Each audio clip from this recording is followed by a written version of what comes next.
Coach Ryan, and I will be your coach for your first class. I'm excited to have you.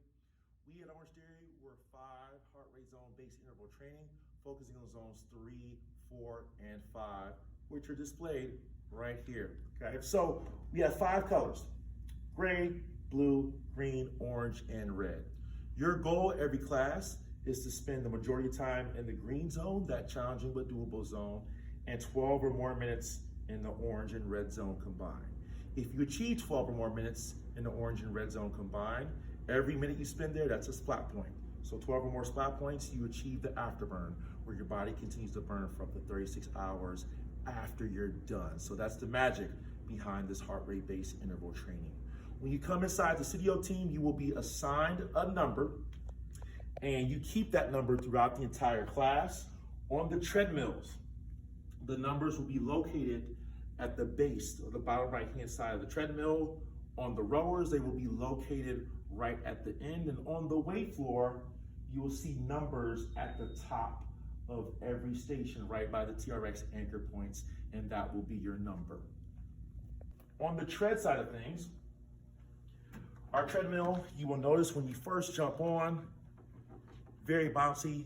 This flex deck is very awesome for your joints team. This is why we use these treadmills. You will have quick touch buttons, and I'll explain everything in a little bit. And you will see when you have your heart rate monitor on, you will see your name pop up. So the first thing you do when you get to your treadmill, you can log into the OT Connect tablet. The OT Connect tablet will display all of your heart rate zone information, and it will also show your treadmill stats in terms of incline, speed, and distance. So when you pop up, you will see your name pop up. Once you find your name, hit it. It will ask you, are you that person? Click yes, and then your information will pop up. First thing you do when you get to the treadmill, you'll have a green start button at your waist, a pause button in the middle, and a stop button on the right-hand side. So the first thing you do is hit the green start button. Your treadmill will start. Belt will start slow. Your incline will be on your left-hand side. Your speed will be on the right-hand side. So you can adjust speed and incline one of 2 ways. You can use the arrows at the bottom. So on the right-hand side, if I want to increase my speed, I can take the arrows up on the bottom right. If I want to increase my incline, I'll take up the arrows on the left-hand side. Now notice this number, 1%. 1% is Orangetheory's flat road, so your minimum incline, whether you're a power walker or a runner or a jogger, will be at least 1%. You can also take up speed or incline or adjust it using the quick touch buttons on the sides of the treadmill. So on the right-hand side for speed, if I want 3 miles per hour, I can hit 3 on the right-hand side. If I want 3.2 miles per hour, I can quickly hit 3.2, and it goes to 3.2 miles per hour. For incline, if I want 3% incline, I can hit 3 on the left-hand side. Your arrows at the bottom, for every arrow is 0.1 in speed. For every arrow on incline, it's 0.5. So if you want to go in between a certain percentage, you can use the arrow at the bottom left. And then if I want to stop the treadmill, hit the stop button. Quick safety note, we always want to walk the treadmill down, so we never want to jump the rails. For safety, we want to protect you, we want to make sure that you're safe, so we ask that you please walk the treadmill down whenever you're slowing down. Now, you will have parameters, 3 different levels: power walkers, runners, and joggers. So after you log into your OT Connect tablet, you can look at your parameter card. So 3 different levels: as a power walker, jogger, or runner. You'll hear 3 different terms or 3 different intervals: base, push, and all out. A base pace effort, that is something that should be challenging but doable. So on the scale of 1 to 10, your base pace should be somewhere between a 7 and an 8, something that gets you into the green zone. A push effort, a push should feel uncomfortable. So on a scale of 1 to 10, a push should feel between an 8 and a 9, something that gets you into the orange zone, which starts at 84%. An all out effort, that's everything you got. you should feel very uncomfortable. On a scale of 1 to 10, you should be in that 9, maybe even 10. But we want you to be safe, so it should be a very uncomfortable feeling. 3 different levels. As a power walker, you're pretty much gonna stay at the same speed, but play with incline to get in those 3 different zones. Base pace, challenging but doable, 3.5 to 4.5 miles per hour with a 1 to 3% incline. Your push and all out ranges will vary. You listen to your coach.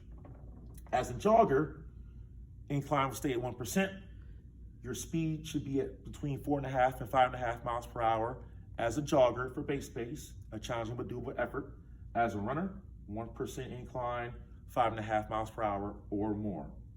For a push effort, jogging and running, a push should be in that orange zone, something that's uncomfortable, about 1 to 2 miles per hour over your base pace effort. An all out effort should be around 2 or more miles per hour above your base pace, something that's very uncomfortable. And after every all out efforts in here, we'll have walking recoveries. So these are your 3 classifications and your 3 parameters: base, push, and all out. Remember, depending on what level you're at, you'll get the same feeling whether you're a power walker, runner, or jogger. Your first class, you're trying to figure all of that out. So you may start out as a power walker or runner or jogger, but you may end up as something different as you move along throughout the class. That's okay. We're gonna figure out where you're at, and then we'll adjust as we need to. But always listen to your coach, because your coach will tell you the specific numbers, but you will have this parameter card available to you if you need a reference. Now let's move on to the weight floor. So half of your class will be on the weight floor section of class.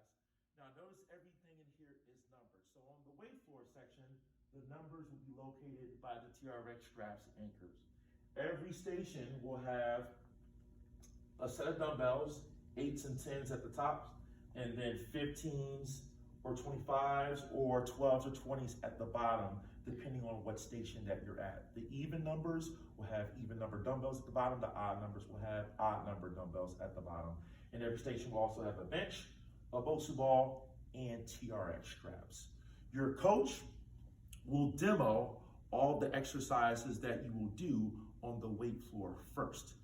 However, if you need a reference, the TVs that are right behind me will display all the exercises that you will be doing, and it will give you the sets and reps of your block. So if you need a reminder, so this is an 8-minute block. You're gonna do 3 movements. The first movement, for example, round 1, you'll start at 12 reps, and every round you will go up by 4 each round. The same thing for the final exercise. So you'll move from left to right. So you'll start with 12 incline chest press reps, 12 high rows, 12 alternating plank low rows. And the next round, you'll do 16 chest presses, 12 high rows, 16 low rows. That's how the weight floor screen will read. If you have any questions, please let us know. Okay, please flag us down, get our attention. If you have any orthopedic issues, please let us know, flag us down, get our attention. That way we can give you some safe options for the weight floor, and we will always have options for you. So don't be afraid to get our attention, but that screen will be playing as a reference as you need it. Hey team, this is where you're gonna start class with the water rower. We use rowing in almost every class. Why? Because rowing works over 80% of the muscles in your body, so it's the ultimate calorie burner. We also use it because it's very low impact, easy on the joints, and also improves your flexibility. So you will learn to fall in love with the rower. Okay team, so when you get seated, a couple things. First thing you do is hit the on button, which is the top left-hand button. And you'll see several numbers. The top numbers, top right is the big number. Typically you will be in watts, but your top right number is your intensity for the day. Most of the time you will be in watts. The top left is your stroke rate, your strokes per minute, that's your tempo, which your coach will talk to you about as you work throughout class. The bottom right number is probably one of the most important numbers for your first classes. That will be your distance in meters. A lot of time you will have a distance goal to get to, so whenever we reference meters, it's the bottom right-hand corner number. The next thing you do is adjust your foot plates. So all the foot plates slide up and down. Women will typically have 5 to 7 of these orange holes showing. So this foot plate has 6 orange holes showing. Gentlemen will typically have 2 to 5 of the orange holes showing. So the bigger your foot, the more you will need to slide the foot plates down and have less orange holes showing. The smaller your foot, the more you will need to slide the foot plates up and have more orange holes showing. So I have a big foot, so I have 2 orange holes showing with my foot plate adjustment. After you adjust your foot plates, you will place both feet in first. This is one strap. So if you used a rower before, a rower like the Concept 2, you have 2 separate straps for your foot plates. This strap is just one. So what you're gonna do first is put both of your feet in before doing anything and make sure the strap is around the widest part of your foot. So if you need to adjust that, but the strap should be around the widest part.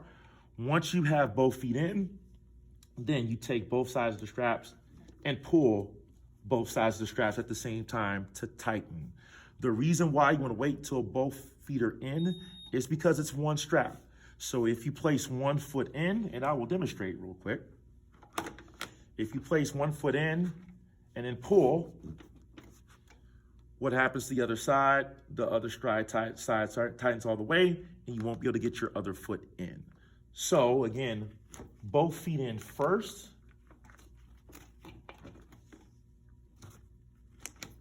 Here we go. And then pull both sides of the strap. After 2 minutes, your monitor will shut off. So if your monitor shuts off, you just hit that on button again, and there you go. You're ready to row.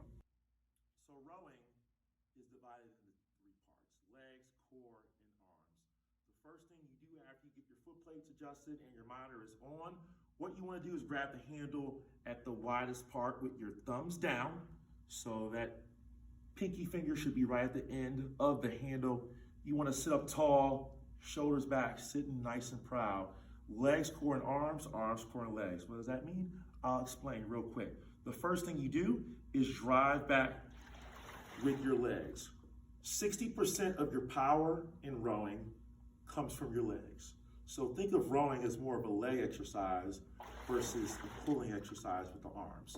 So drive back with the legs first. Next thing you do is take a lean back with your core. So you want to think like a clock, 10 and 2 o'clock. So your lean should be like 10 and 2.